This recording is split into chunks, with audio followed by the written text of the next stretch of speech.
All right, thanks, David, for your assistance, and thanks to you all for inviting me back here. I was a postdoctoral fellow at the Institute last year, so they sort of knew what they were getting into when they invited me. So what I'm going to be presenting to you all today is... You were a junior faculty fellow last year. That's right. Okay.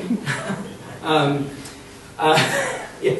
I'm going to be presenting about a puzzle that I became interested in through doing some work in health policy, but came to think maybe has some more general implications for public policy more broadly. And so the topic is basically this. So health policy frequently affects the environment, affects education, affects a bunch of other areas of life, and the question is really what weight should health policy, for instance, give to educational or environmental benefits or costs? And you could do the same question arises if you swap health for the top line and environmental for the bottom line. So it's really is a problem that sort of cross-cuts areas of policy.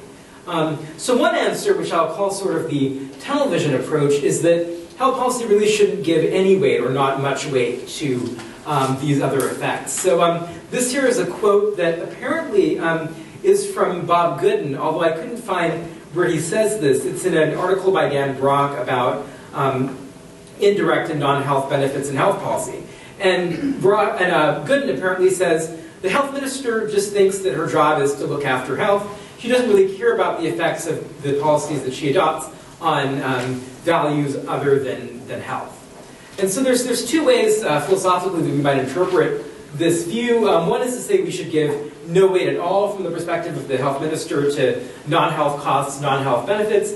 The other is to say we should give lesser weight to those sorts of costs and benefits. Another answer, which I want to defend here, is that instead of having this narrowly focused approach, we should be broader. We should at least give some weight in one area of policy, say health, to other values like education, like the environment. Arguably, I think there's a good case to be made for saying that any given area of policy should give equal weight to equally valuable benefits, regardless of the sector in which those benefits ultimately arise.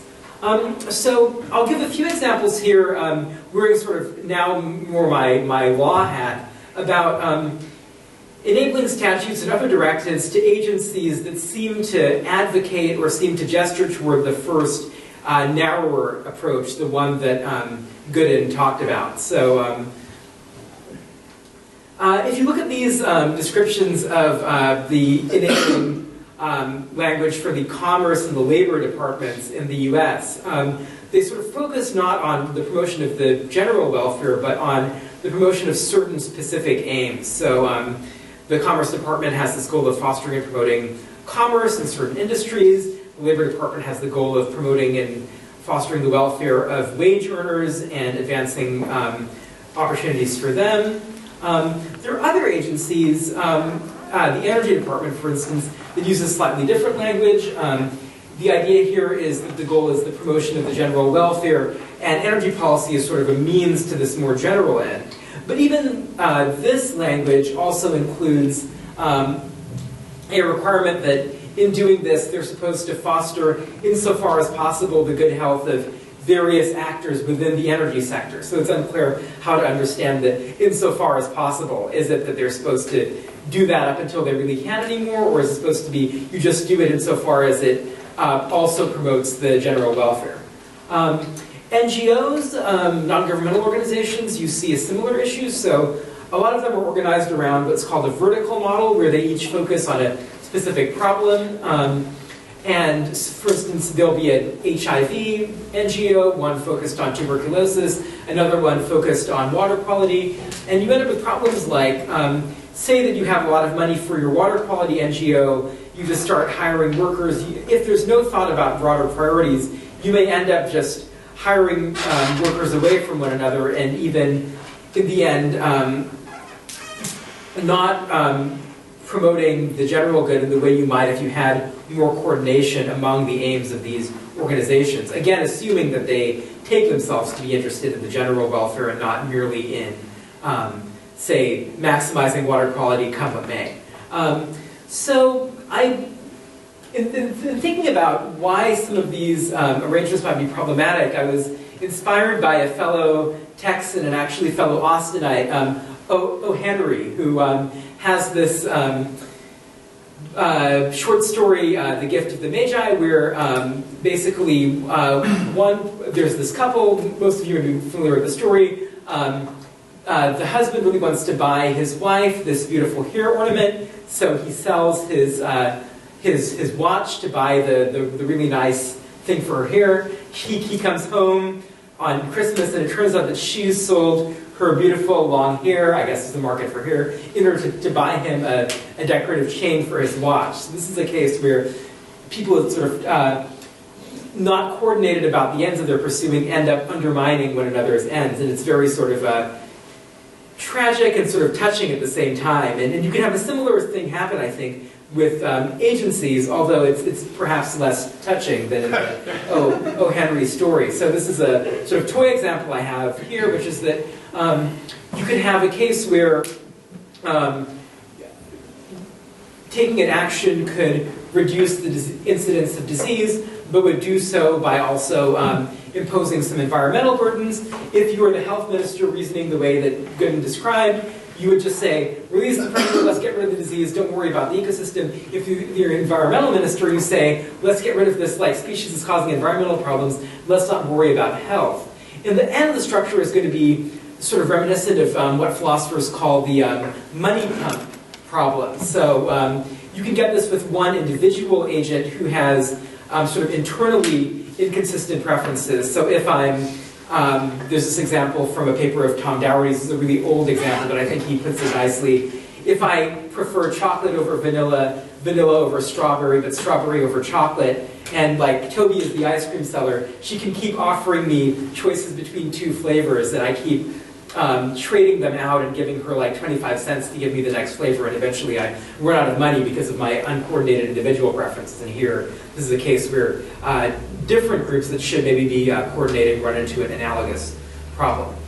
So there are some arguments you might give for how this narrower scope approach could be justified. So some people might say, well, there's a good reason to still nonetheless focus on narrow scope benefits.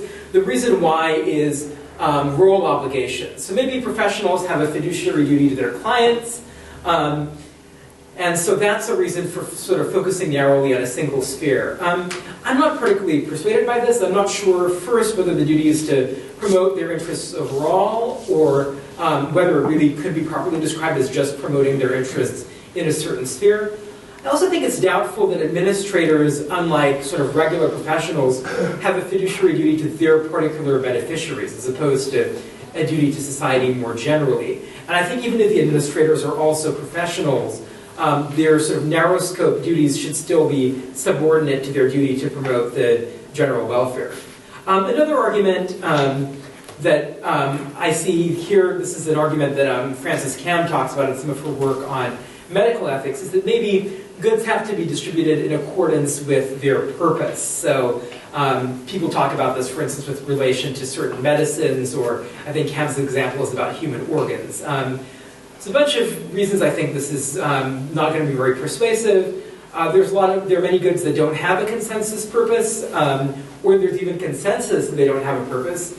And then even when there is some ostensible purpose to the good, it's not clear that purpose should have a lot of moral weight. So I have an example in the paper about an unjustly imprisoned person who cuts through their cell bars with toothpaste and dental floss, and there's supposed to be something objectionable about them using these goods in these ways if you think goods should be used according to the purpose for which they were made or designed. But that seems mistaken to think that they're sort of doing something wrong, and that they should brush and floss vigorously instead of using these goods for a different purpose. Another argument that people have made is a separate spheres argument that is based on Michael Walzer's work. The problem with this is that even if it's right, even if Walzer's right that we should minimize the extent to which, say, the distribution of health ends up affecting people's economic opportunities, it doesn't follow that if we don't end up minimizing that extent, we should just ignore it. We should just act like, well, health won't affect the distribution of other goods. So the example I have is that even if, say that it's true that we should publicly fund universal health care because that will minimize the effect of health on people's economic outcomes, it doesn't follow that even if you accepted that first argument, that if you didn't fund universal health care, you should just ignore the effects of health when you're thinking about economic distributions. The last argument, and this is a quote here from Brock, is that maybe it's just impractical to consider benefits more broadly. The problem with this is that I think in David Schmitz's paper maybe talked about the streetlight effect, which is, you know, you hunt around the streetlight for your keys because it's lit very well. The problem is your keys aren't actually there. Similarly, if you restrict benefit assessment to direct health benefits because it's easier, that doesn't really help you if what you're actually trying to promote is something that isn't direct health benefits. It's true that it's easier, but it's a really easy way to do something that's not very worth doing. So I'll close with some proposals that are sort of more speculative about how we might widen evaluation. So one is what I call coordinated evaluation. In the paper I talk about the Office of Information and Regulatory Affairs and OMB in the federal government as one model for this. So you could conduct a general cost-benefit analysis. You could do cost-effectiveness analysis where you look at outcomes and you compare outcomes defined in a certain way, say quality-adjusted life years in the health sector, to costs. I think there are challenges for cost-effectiveness analysis in doing this because you could, if you're only focusing on cost per quality and you're ignoring other benefits, you're going to end up in cases where, I have this example where you could do something that's more expensive in terms of cost per quality, but also produces other kinds of benefits. And if you're just doing a cost-effectiveness analysis where your only outcome you care about is quality-adjusted life years, you might end up making decisions that seem short-sighted in light of broader benefits. One way of trying to remedy this has been proposed, I think, recently in some work in the WHO, is to do what's called an extended cost-effectiveness analysis, where you add in additional outcomes that you value in terms of money as well as quality-adjusted life years. But I think that would be another way of doing a sort of more coordinated evaluation. You could expand some of the coordinated evaluation that's done at the federal level, possibly to state-level agencies. Another thing you could do is you could try to inculcate a stronger sense of a role obligation to the general welfare among people who are involved in administration. So in the course of writing, I looked at the ethics guidelines for the Association for Public Administration, and they're actually directed to be committed to advancing the good of the public as a whole and considering long-term interests.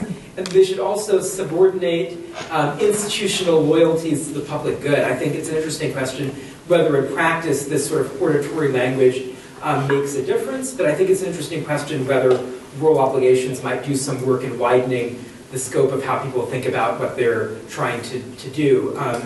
Another possibility would be to have more cross-agency collaboration. So people talk about health in all policies initiatives in the health sector.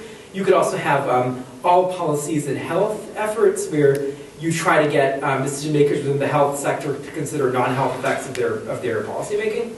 And you could even try to have part of the deliberative process include representatives from other agencies who might also be able to bring certain questions into a discussion that might be being ignored within an agency sort of narrowly focused on its own within agency expertise.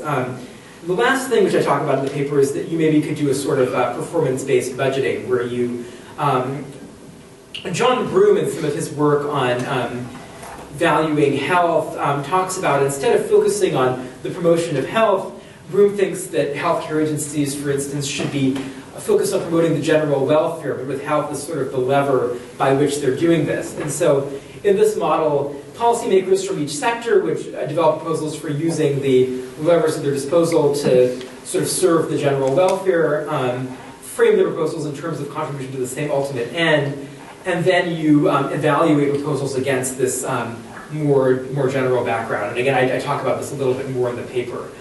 These positive suggestions, I think, are all speculative ones at this point, but they're hopefully worth thinking more about. So I think I should be a little bit over time, not too much, I hope. So I look forward to questions.